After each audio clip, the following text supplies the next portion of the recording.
welcome back, everybody. It's good to see you all here again for another idea networking session, which we've decided stands for Instructional Designers and Educators Alliance. We have two guest speakers, and actually three. I'm going to be a guest speaker today. I'll tell my story again. And we did have a third guest speaker who was not able to come because of a sick child, but she hopes to come back in the future. So hopefully we'll get her back over the summer sometime. Today we have Natalie Friedman and we have Jennifer Guido. Is it Guido? It's Guido. Guido. Yeah. Okay, Jennifer Guido. And Natalie will go first, then Jennifer, and then I'll tell my story. And while you're listening, just write down your questions so we can you can ask them when we go to breakout rooms. I'm going to spotlight Natalie and let her take over and tell us how you got into instructional design. All right, I'm happy to tell my story. Thank you for having me. I keep looking down because my cat is down here and you might hear him, you might see him. So this is just something I preface anytime I'm going to be on camera with that. So you might experience Batman the cat. But thank you very much for having me. Hi, my name is Natalie Friedman. I am an instructional designer in the state of Colorado. I actually work for the state of Colorado. And so let me give you my little 4 to 5 minute background of how I went from being a teacher to an instructional designer. So I started off in teaching. I've been in Colorado for my entire adult career, so all of this is happening here. But I started off teaching in the mid-90s.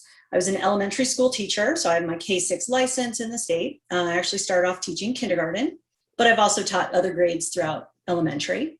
And so I did that for many years. And while I was doing that, I did go back and get my master's degree in information technology. So not in the education specific or even instructional design specific career field. But then one of the things that happened when I was doing K-6 teaching, I was fortunate to work in a school. The first couple schools I worked at were very much on the forefront of wanting to integrate technology into the classroom. And in the mid-90s, that was new. That was the new fun thing to do. This was just post, overhead projectors. We were still using overheads, honestly, in that time. So some of you that are younger, you're probably like, wait, what is that? So I was really fortunate. And because of the people that I worked with, things were really easy for me to catch on to. And so I was teaching other teachers how to use things. So I really liked doing that. I ended up moving into being a computer resource teacher. So here it's part of the specials rotation. So, the kids would go to music, art, PE and come to me for technology instruction. And I loved that too. But I knew I wanted to do something a little bit different. I then moved on to teaching middle school. And that was kind of the big learning curve in terms of technology itself. So I taught middle school design. So that was Photoshop and Illustrator, teaching editing of movies. We created a movie broadcast every day, and I was the yearbook advisor. And during that time, I met a lot of other teachers in the district that taught technology. And there's actually a technology cohort in the district I was in. And it was our job to come up with and find new, cool, innovative things and bring that information back to our teachers. And I really think that was kind of a catalyst for me kind of pivoting my thought process, because I loved that. But one of the things that would happen is I only got a chance to share that either, as I'm walking by someone or maybe in the lunch, in the lounge, when we're having lunch, I'd tell somebody about this cool thing like Kahoot. Kahoot was new. Just telling them about Kahoot. Well, that's all cool and great. But the other time I would tell everybody in bulk would be like at a staff meeting. Well, those are like once a month. So I had the idea that this would make more sense if we could have micro learning, if I could make videos and share this with people. And that was something I was really interested in trying to do. So I started messing around with doing things like that. And basically at the same time, I had my, big break, as I put it. So 3 years ago, I was hired by the state of Colorado to be a training specialist. And I was really originally hired to be a facilitator. So it was going to be my job to train adults. And I was still thrilled with that idea. I thought, that's a great stepping stone into what I want to do. And it was, some of this is just pardon me, some of this is just being in the right place at the right time. It just so happened that they hired me, they were getting me prepped to facilitate training, and they needed a RISE module created. And the other instructional designers didn't have the capacity right then and there for some reason. I didn't know the content at all. This was software training on a software I didn't know anything about. They hooked me up with this. Well, basically I said, oh, sure, I'll do it. Let me do it. Let me try. I'd never used RISE before. Let me try. We had a Lynda account in our team, which is now LinkedIn Learning. And they gave me access to that. And I said, that's fine, I can do it. And they hooked me up with a SME, so a subject matter expert. And I made something. Was it fantastic? No. Did it get the job done? Yes. And then my supervisor said, oh, okay, you're learning this software really quickly. You're learning how to use these applications really quickly. Great. I think we want you to be an instructional designer rather than a facilitator. And that's how I ended up doing what I'm doing now. So yeah, that's what I do all day, every day. I do facilitate some training now, actually, in my current role, but most of what I do is create e-learning and convert in-person or virtual learning into e-learning. I may have gone over on time, and I apologize if I did, but there you go. There is my story. Awesome. I was going to say, I loved your comment about your just having a willingness to learn, because there's so many people that don't. And so just, you know, if you're thinking about doing instructional design and you have that voice in your head, like, oh, I don't have a degree, or I don't have the experience, or, you know, I think what Natalie says rings so true. Just try. You don't have to do a great job. We've all taught classes that went really badly, but we learned from them. And when you go to an interview for an instructional design position, you can talk about how you learn from your mistakes and how you make improvements, because that's what they really care about, is that you're willing to learn, you're curious, and you're willing to can go through that process of making things better. And I will echo the fact that a lot of the stuff that I made early on when I was designing e-learning stuff was not great, but it got better. It got better. Okay, Jennifer, I'm going to put the spotlight on you.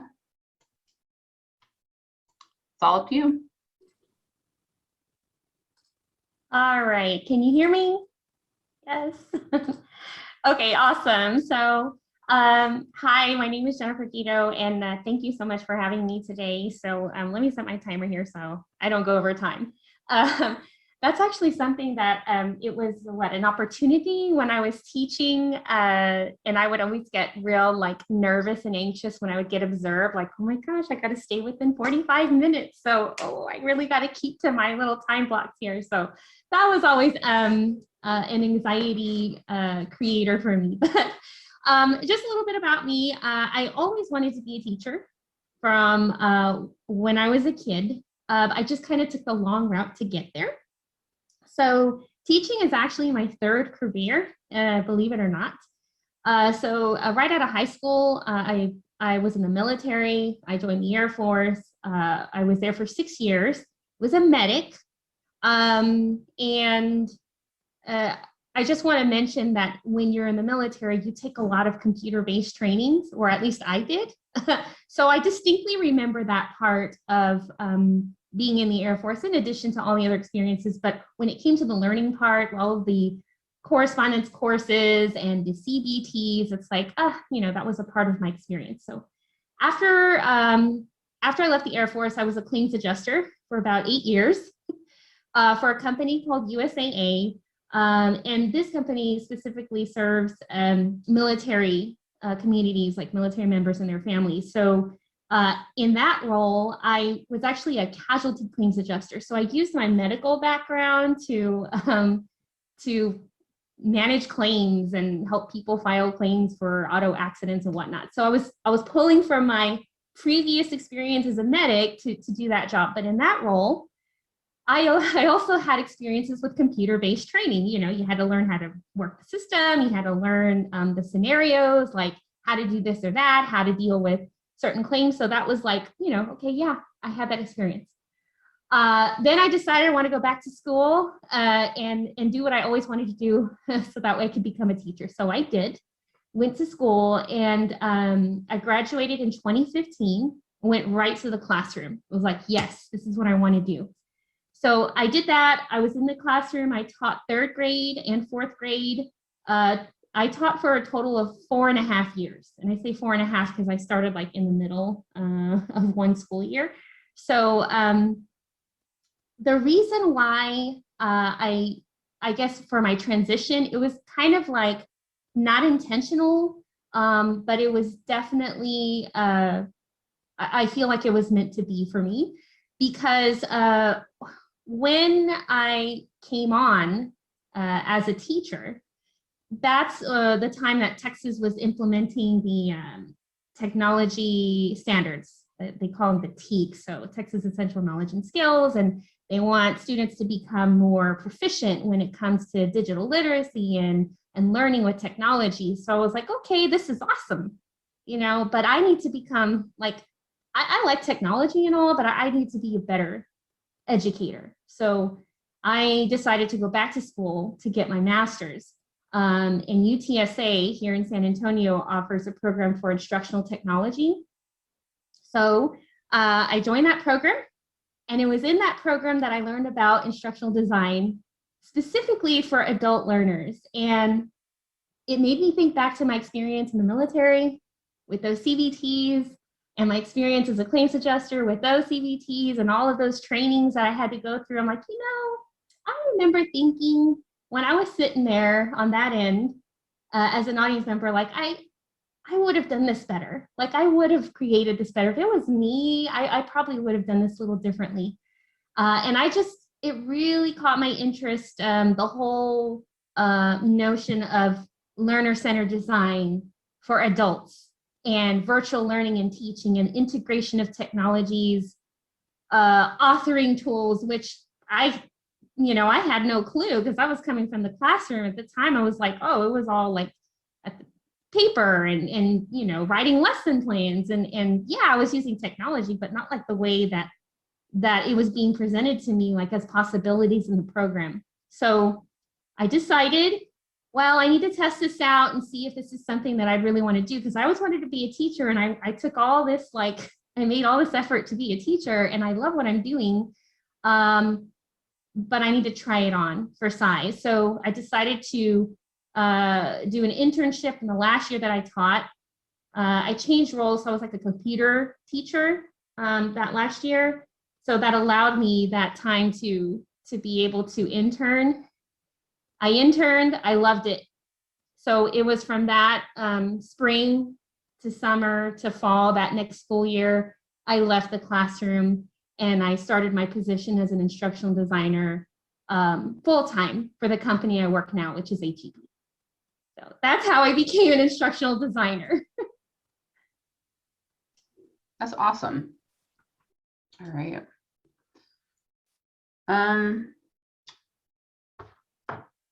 I like that when you were talking about that you remember being on the opposite side. I feel like we kind of had those thoughts when we became teachers, right? Like, oh, I remember being so bored in class and you wanting to do, something different.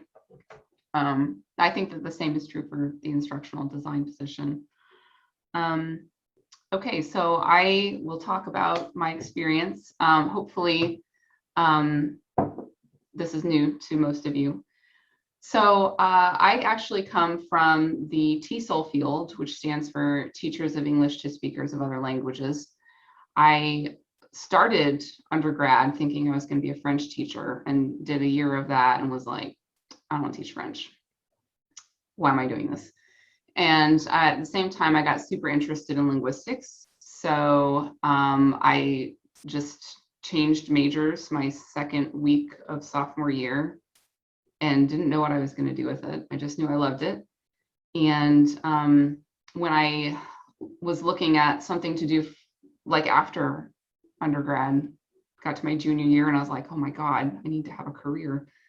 I got to pay back these student loans. What do I do? And then I was volunteering at an adult basic literacy center. I was teaching English to immigrants. I was a volunteer and I loved it. And I was like, wow, this is a practical way to use linguistics. This is super cool. And then my mentor there, she was like, hey, did you know like there's like a grad program for this? I was like, this is a graduate school program? Like, what are you talking about? And she showed me it was called TESOL.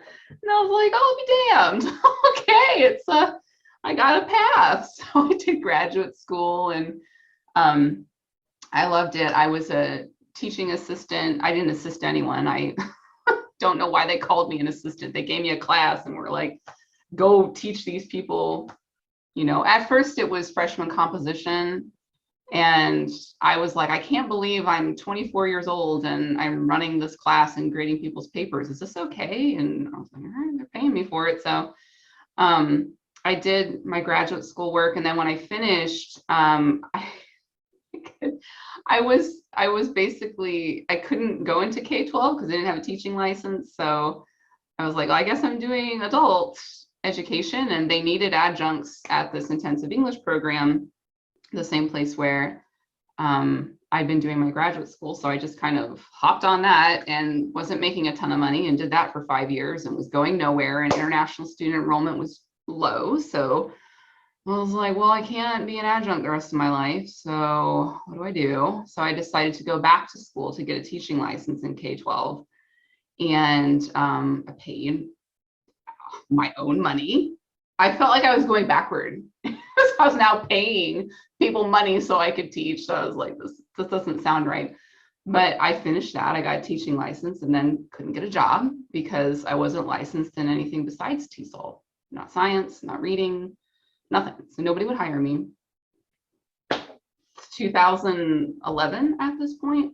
And then this is when the enrollment started going up for intensive English programs. I was like, all right. So I left higher ed to get a job. Like all I wanted was a full-time job.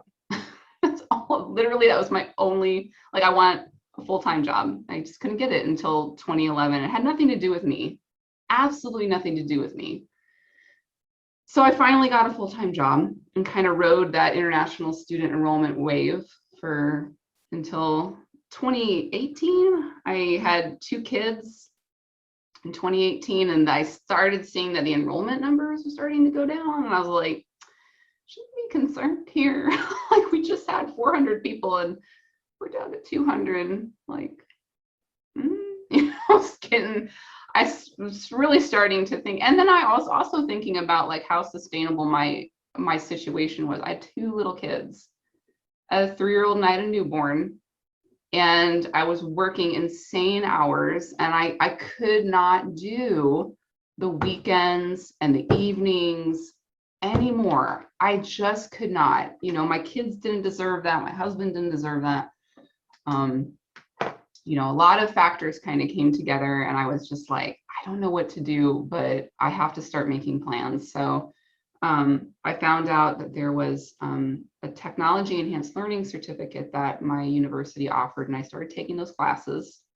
I was also experiencing a lot of teacher burnout, and I was like, when the summer comes, I just need to completely shut down and do something else.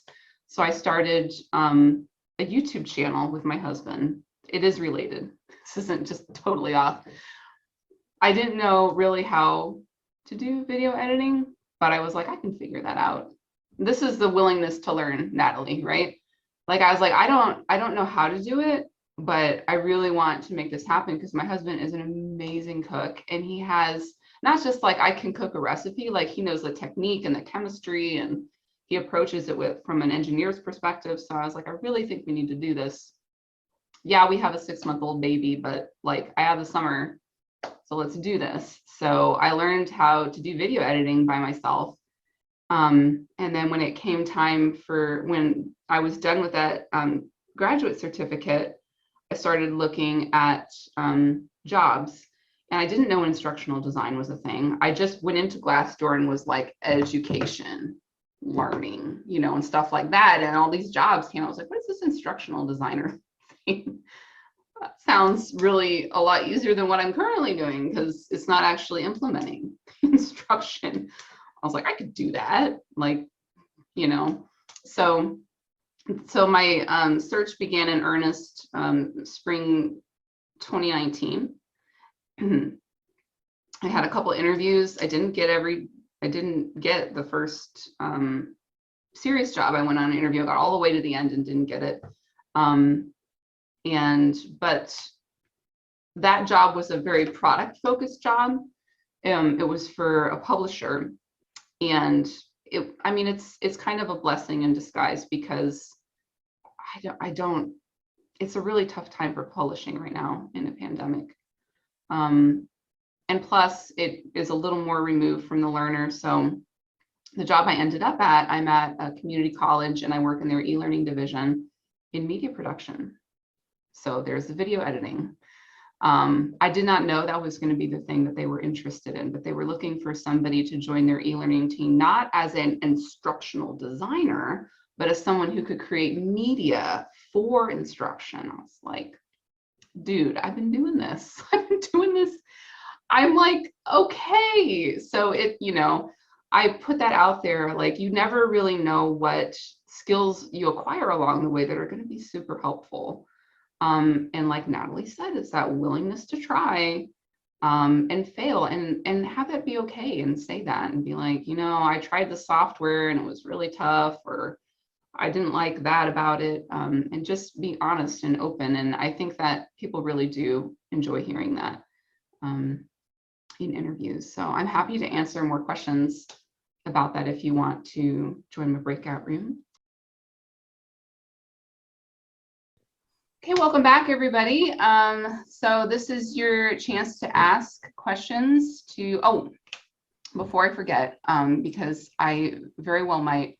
The next time we're going to have one of these sessions is going to be Tuesday, June 1st, 7 to 8 p.m. It's the day after Memorial Day. So I know, like, holiday is going to happen, and, but I like to keep regular on like the first Tuesday of the month. So that is going to be the next one that we do, is June 1st. I'm going to throw into the chat the feedback form if you'd like to leave me feedback, and then I will open it up for questions, and you can ask the other speakers or me, or just throw it out in general and someone will pick it up.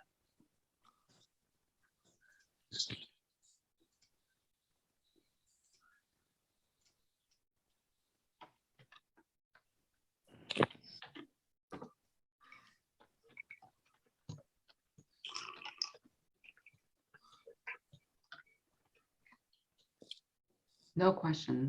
I'll ask a question. I'm ready, Steve. All right, so I'm in TESOL, as you know, Sharon. Yep. I do a lot with OER. I do a lot with technology. I don't have the money to go back for another master's right now. LinkedIn Learning, would that be my best place to start then? Oh, sure. You can do, there's free courses for instructional design on Coursera. As free instructional design courses. There's lots of them. I think if you don't want to go back, and I don't want to go back to school either, I think especially for like corporate education, if you can show that you have the skills, they don't care where you picked them up. In my job, they didn't care that I didn't go to school for media production. They saw that I could make a video, so do some of those classes, start building an e-portfolio with whatever kinds of learning objects you would like to make. You don't have to do everything, but find something that you're interested in making, or a software that you're interested in using, and then go that route.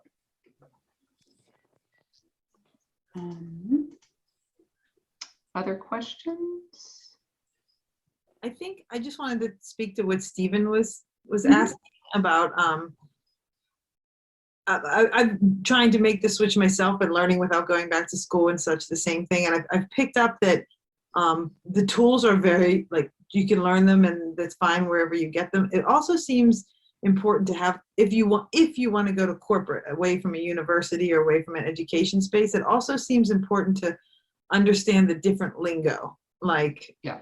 instead of saying, instead of saying student learner, and talking about the ADDIE and the design processes, and knowing the process of how corporate goes through development. E-learning seems to be something that's maybe as important, not as important, but if you have the portfolio but you don't know the process, and in the interview you might not be able to speak to that. That also is what I'm hearing is important. It's not from my own experience, but I'm picking up on that. Yeah. It seems to be something that. Yeah. And some of that like terminology learning you can do just by reading like job descriptions. That's what I did. I looked at job descriptions and I was like, this is ADDIE thing they're talking about, and I go Google it. And I'm like, oh, well, that's what I do anyway when I make lesson plans. It's a different name. Okay, well, I'll just commit that to memory. So if you're wondering what the terminology is, that is exactly how you learn it. You go to those job descriptions and you start highlighting and start Googling and, you know, create your little flashcards or whatever you need. LinkedIn has a lot of headhunters, and they might contact you, and it's a great experience to do a, you know, to respond to a headhunter and see if there might be a way to connect with them. I'd had no experience before, but I get contacted by headhunters all the time.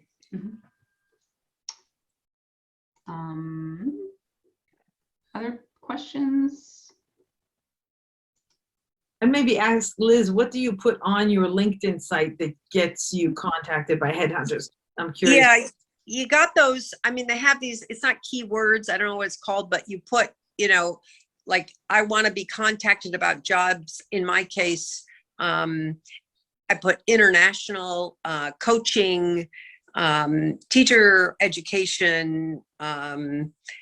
You know, there are, I don't know, 4 or 5 that you can put on there. I think some of us on here might have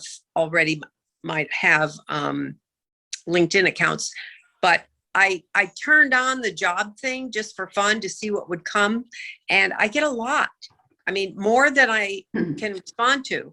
And I would invite anybody, wherever you are in your career path, is to just do it as a learning experience. And I mean, it may come to something, but it may not. But what have you got to lose, right? Yeah, and also feel free to connect with me if you want. I'm happy to connect with you on LinkedIn and tag you in jobs that are posted. Also, if you are not a current member of Sarah Stevick's LinkedIn group, you should be. It is specifically free resources for teachers that are trying to get into learning and development. So let me drop that in the chat as well. She is very, very passionate about getting people into the learning. And there's the link. Learning. It's called Teaching a Path to L&D, and L&D stands for Learning and Development. And all of her stuff she does for free, and there's job postings there, and people talk about their experiences, and it's a super great community of support. She's actually presenting with me in October. We're going to present. We were invited. Well, I was invited, and then I invited her because she's awesome to be speakers at Mid-TESOL. So we're going to be featured speakers in October. Don't even have to travel, because that's like a thing now. Like, nobody travels anymore for conferences. Are we ever going to go back to conferences in person? You know, when they're so. Yeah. I mean, I've kind of missed it, but TESOL 2022 is in Pittsburgh, hon. Yeah, it's going to be face to face in Pittsburgh in March 2022. Yeah, I'm submitting a proposal. I'm actually, so this year I'm a strand coordinator. I'm here. My university. You're in Pittsburgh? University is walking distance from the convention center that it's in. Super cool. That's when we need to meet up. Next year. I'll show you all the places to eat and hang out. You got a local. I love it. Natalie, love Pittsburgh never looked so good in my life. All right. Any more questions before we start wrapping up? Anything for Jennifer or Natalie? Jennifer, Natalie, do you have any final words? We were coming back to the main group. I was just mentioning to the group that I highly recommend that folks, like what's already been mentioned, looking into LinkedIn Learning and whatnot, or any available free courses out there, but also, can look on LinkedIn. I think once I started connecting with like experts in the field in learning and development, like that really opened my eyes to so many different resources. So Sarah Stevick's community for transitioning teachers or teachers who would like to transition out of the classroom into learning and development roles or technology roles. That's definitely a good place to network. I also recommend listening to podcasts. You could probably Google podcasts for instructional designers. Those are amazing. I like to listen to them in the morning, like when I'm getting ready. I'll pop one on and listen to it because there's so many amazing tips and knowledge out there that you can just, it's just there, and it's free and it's amazing. So I'm available if you want recommendations on like who to listen to or books to read, because there are so many resources out there. It is like, it's there for the taking, really. Yeah, I like Natalie's recommendation, Instructional Designers and Offices Drinking Coffee podcast. It is pretty good. I like that. Isn't that a good one? It Yeah. is. Yeah. It's fun. It's yeah. Yeah, and I agree. Yeah, do a little Google search. There's some good ones, and then there's like really funny, kind of fun stuff. And yes, some of them are going to immediately fly right over your head. What are they talking about? It's okay. Like just, listen and catch on, because what ends up happening is in the chat, just like we have here, everybody's connecting, and exactly right. Like get on LinkedIn and connect with all of us, and your world will open up. Yeah. Interesting information. And is it Karen? Yeah, Karen North. Is it North? Does the daily. She puts out, here are some interesting jobs. Some of them you're not qualified for yet. That's okay. Look at them. See what they're looking for. That's going to help you figure out what you need to do to get those jobs. Yeah. A lot. Yeah. That would be my final thought. There are a lot of instructional design jobs out there. Mm-hmm. Really are. All right, my friends, that brings us to the very end. If you would like to leave me feedback, please do use that form. I'll drop it in the chat one more time. And I hope to see some of you back here in June. If you're on an academic year, hopefully by that time you'll be almost mercifully done for this year. And I thought about taking the summer off, but then I was like, summer is really the time when people are thinking about jobs. So I'll definitely run one of these in July and August as well. I can always take off time in December. So have a great night, everybody, and do feel free to connect with me on LinkedIn, and hopefully see you in June. Thank you. Bye, thank you.